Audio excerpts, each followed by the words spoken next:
Hello friends, in this video let's talk about what is Azure Data Studio and how to do the setup for the first time on a Windows machine.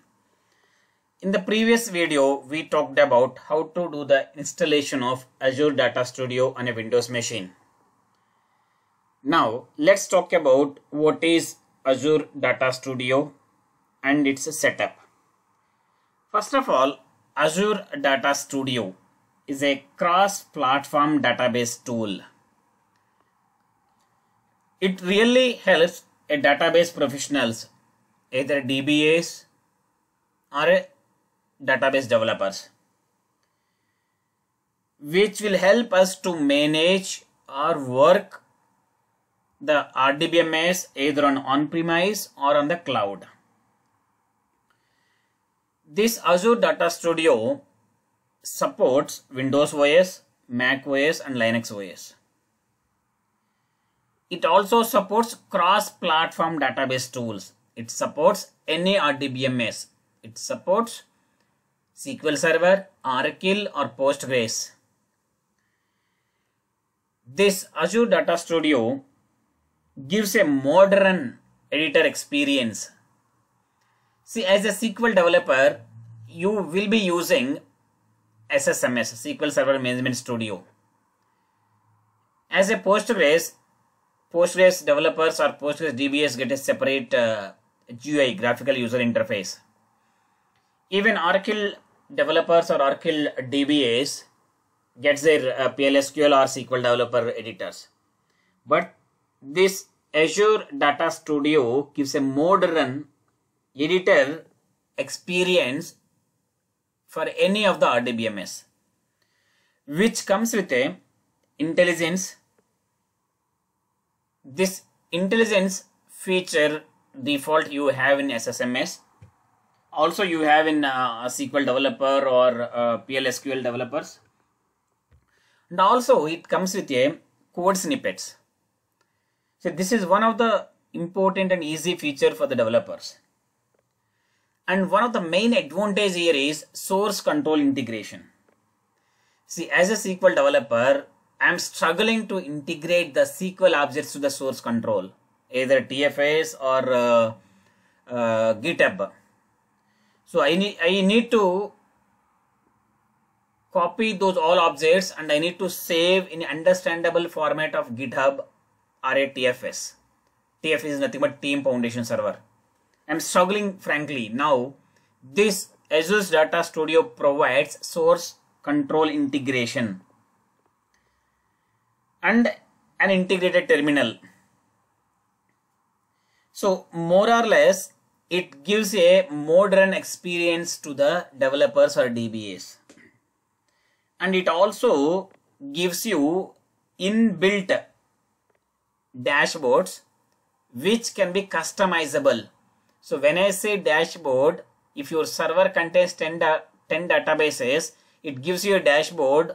So how much of the size, how many indexes are there on a database, it gives you that. And also it gives you chart of each query. Let us say you ran a query on employee table, it gives you in each department these many employees were there in a particular chart format. So let me show you how to do a setup initially and what are all more advantages you see. So we talked about theoretically the advantages of Azure Data Studio, but even I do agree when I compare Azure Data Studio with SSMS, so one or two advantages are there even with SSMS than Azure Data Studio. We'll talk about what are those in a comparison session. So let's focus more on what is the purpose of Azure Data Studio and how to do the initial setup. So let's quickly fire up Azure Data Studio. So the installation is completed. You can go to the all programs and you can search for Azure Data Studio. So ideally you get like this Azure Data Studio. Once you click on it, so you'll get a window like this for the first time. So you will be getting some a free tour. Like if you like to take a quick tour of Azure Data Studio, you can go for it. Otherwise, it's a self-explanatory window for the SQL developers or any RDBMS developer, people who knows SSMS. Okay, so now, so if you see Azure Data Studio, you'll be getting couple of options here: create a connection, run a query, create a notebook, deploy a server. Okay, even you can see Azure Data Studio, new, open file or open folder. So first of all, let's link SQL Server to the Azure Data Studio. Here I'm a SQL developer. I'll be using SQL Server for all my examples. Later I'll use Postgres as well. Even I know Postgres end to end.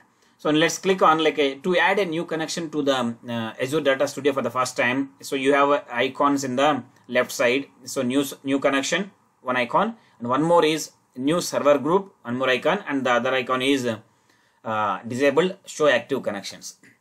Okay, so ideally, say when you are dealing as a developer, if you're dealing with multiple SQL Server instances, then go for a new server group and create a groups, one for a either application specific or environment specific. So if you have a need to maintain multiple environments, then create a new server groups of one group for production, one group for testing, one group for development, one group for pre-prod, something like that.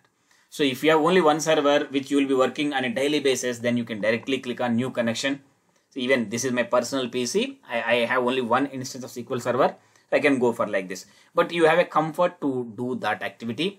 Even the similar comfort you have in SSMS as well. So let's click on new connection here. So once you click on new connection here, so you get recent connections, saved connections, and browse preview. Okay, so here you can see the connection type as MicroSQL Server. Okay, so it's coming MicroSQL Server here. So let me click on yeah. So MicroSQL Server and server name here. So my server name is same as local.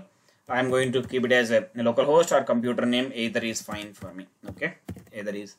This is my computer name, and I'm going with the Windows authentication. So if you are going with the SQL authentication, then you need to specify user ID password.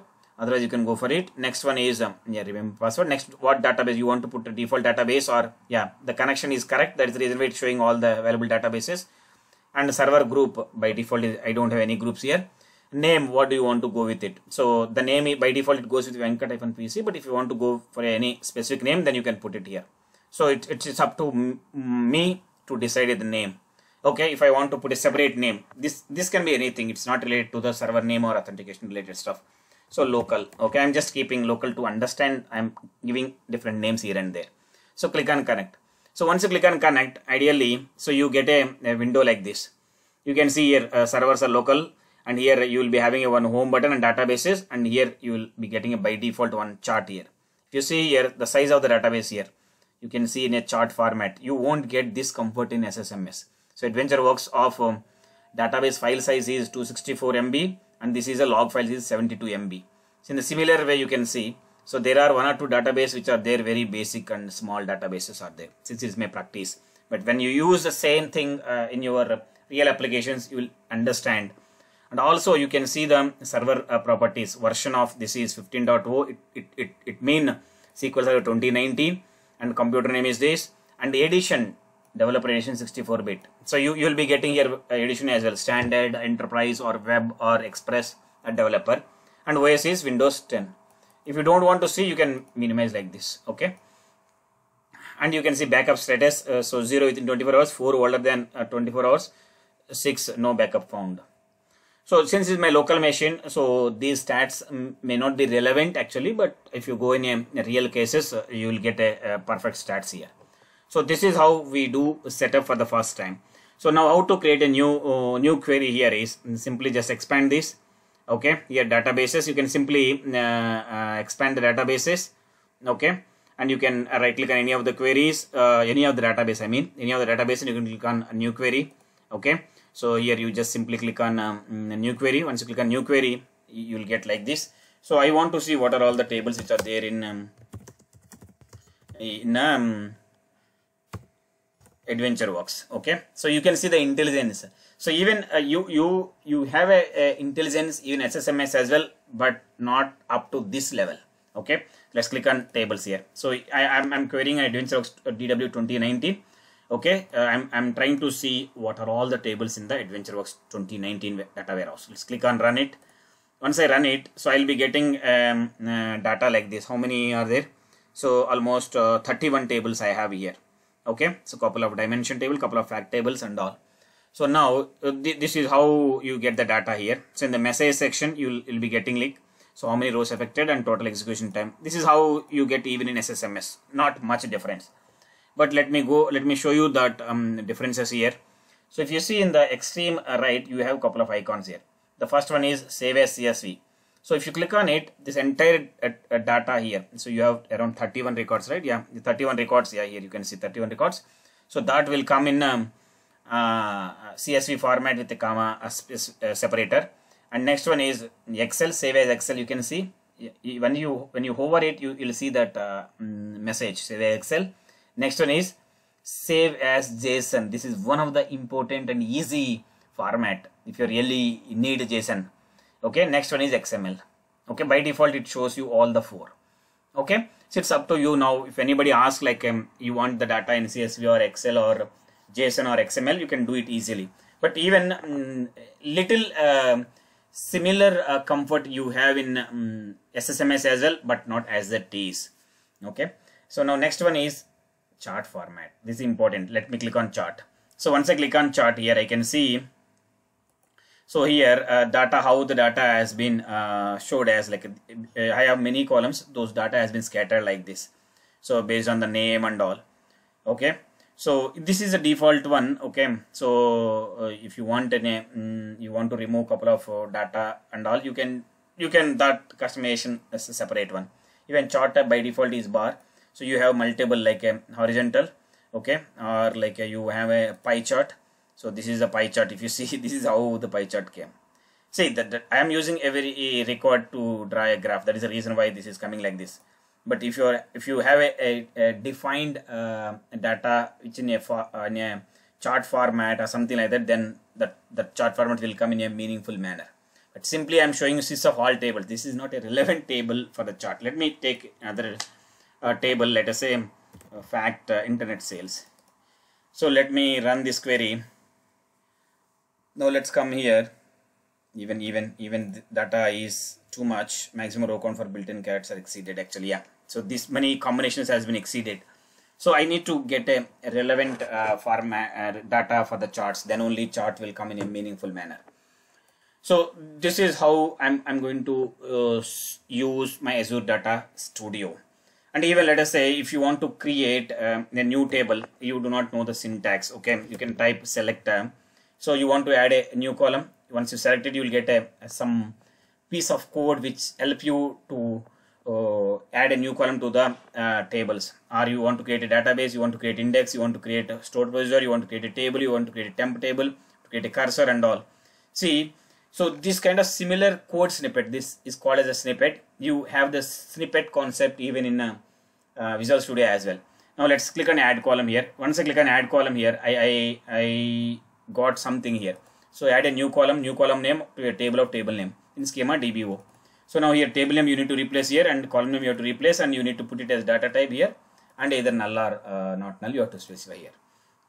So this is how the new column syntax will be. So now you got syntax here. You do not need to Google, even though you're like a SQL developer, you might be forgetting the syntax. You can simply you will be googling and you will be getting, but here you don't need to Google even for this. So this kind of comfort you have in SQL Server, I mean Azure Data Studio for the SQL servers. So even this is a cross-platform database graphical user interface. So even you can use PostgreSQL, Oracle here, or any DBMS in Azure Data Studio.